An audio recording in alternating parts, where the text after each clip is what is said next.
Accordingly, that afternoon we bearded the lion in his den.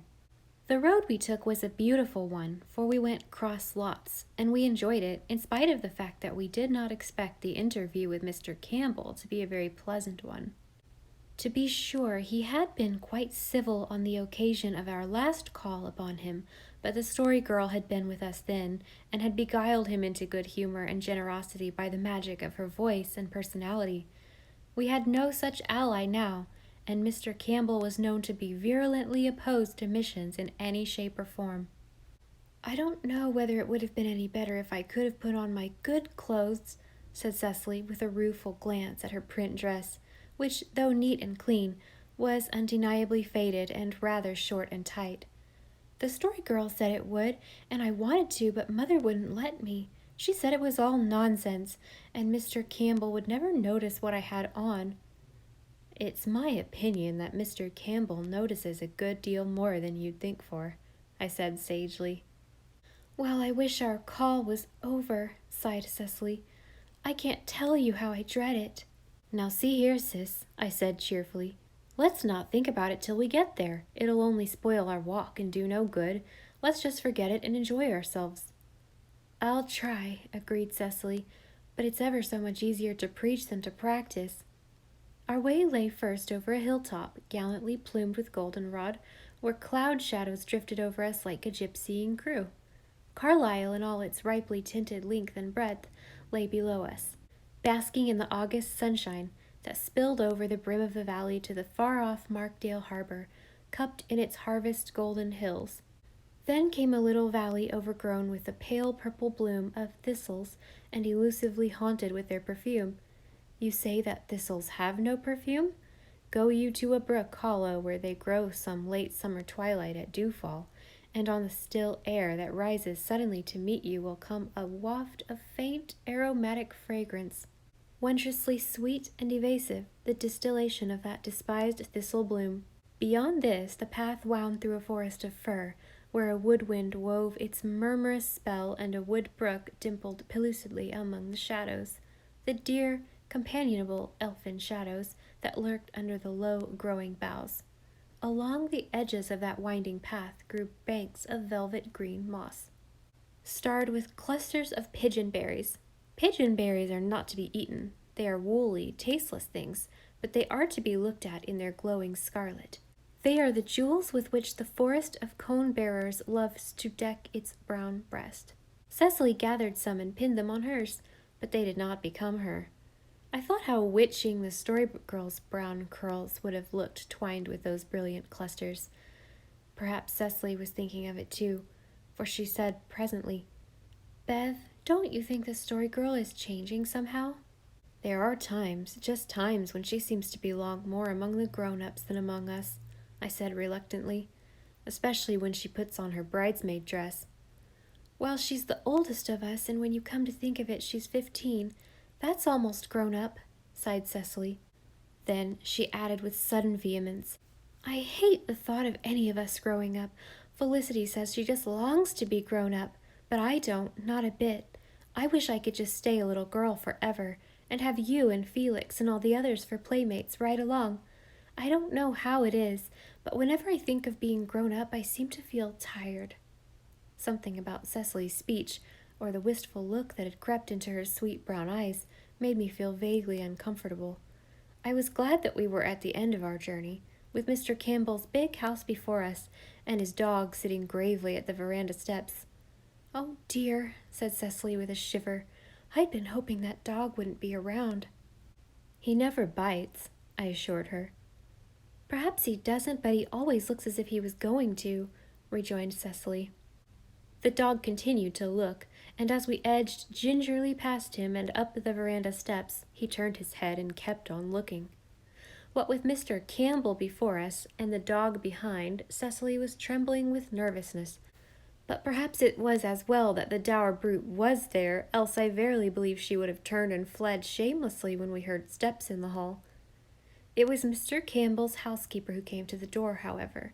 She ushered us pleasantly into the sitting room where Mr. Campbell was reading. He laid down his book with a slight frown and nothing at all in response to our timid "Good afternoon." But after we had sat for a few minutes in wretched silence, wishing ourselves 1,000 miles away, he said with a chuckle, "Well, is it the school library again?"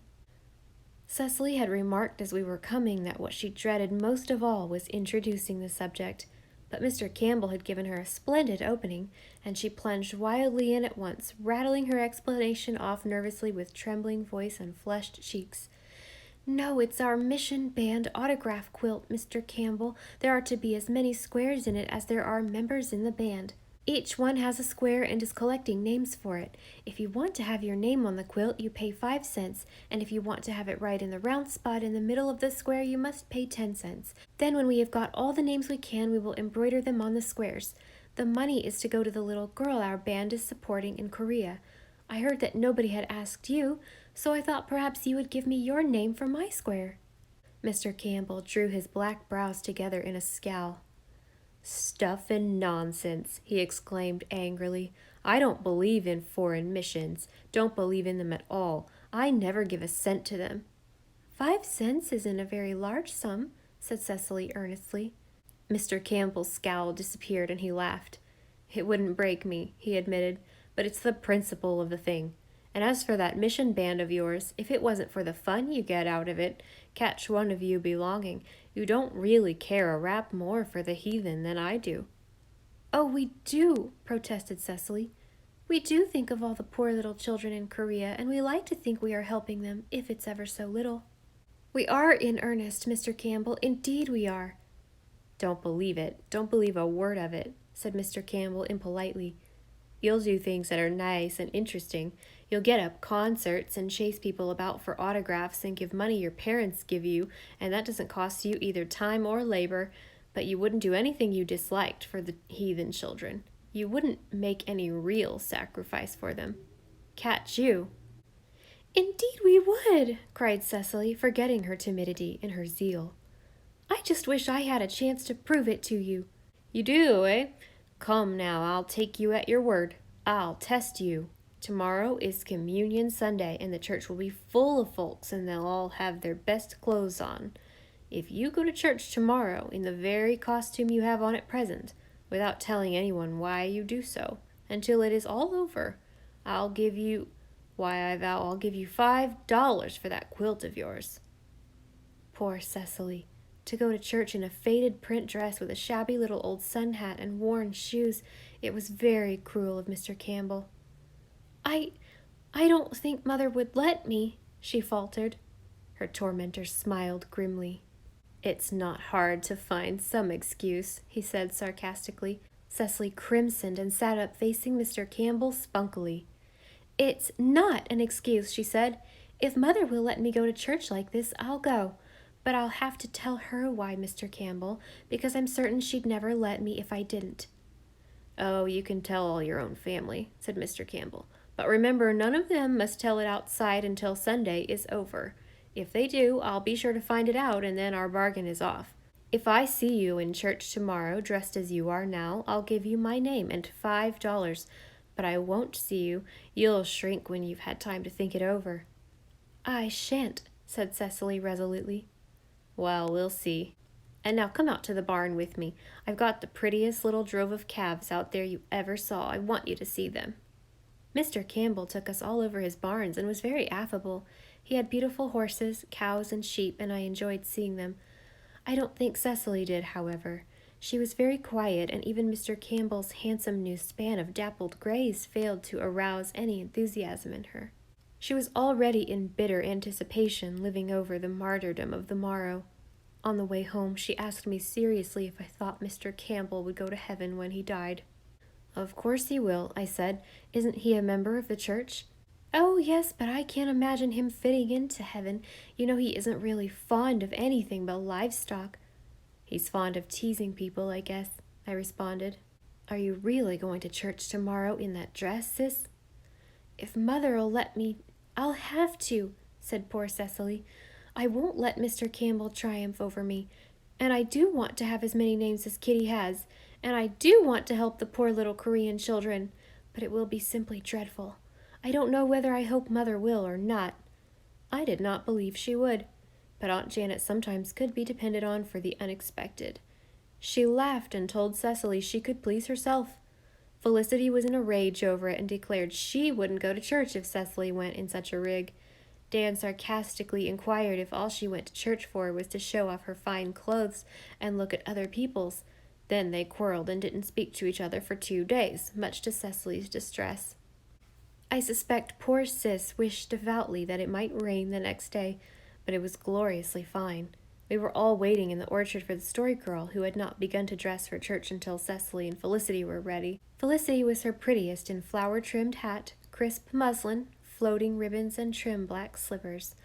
Poor Cecily stood beside her, mute and pale, in her faded school garb and heavy copper-toed boots. But her face, if pale, was very determined. Cecily, having put her hand to the plow, was not of those who turned back. "You do look just awful," said Felicity. "I don't care. I'm going to sit in Uncle James' pew.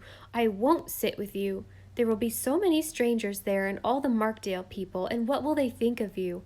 Some of them will never know the reason either." "I wish the Story Girl would hurry," was all poor Cecily said. "We're going to be late. It wouldn't have been quite so hard if I could have got there before anyone and slipped quietly into our pew." "Here she comes at last," said Dan. "Why, what's she got on?"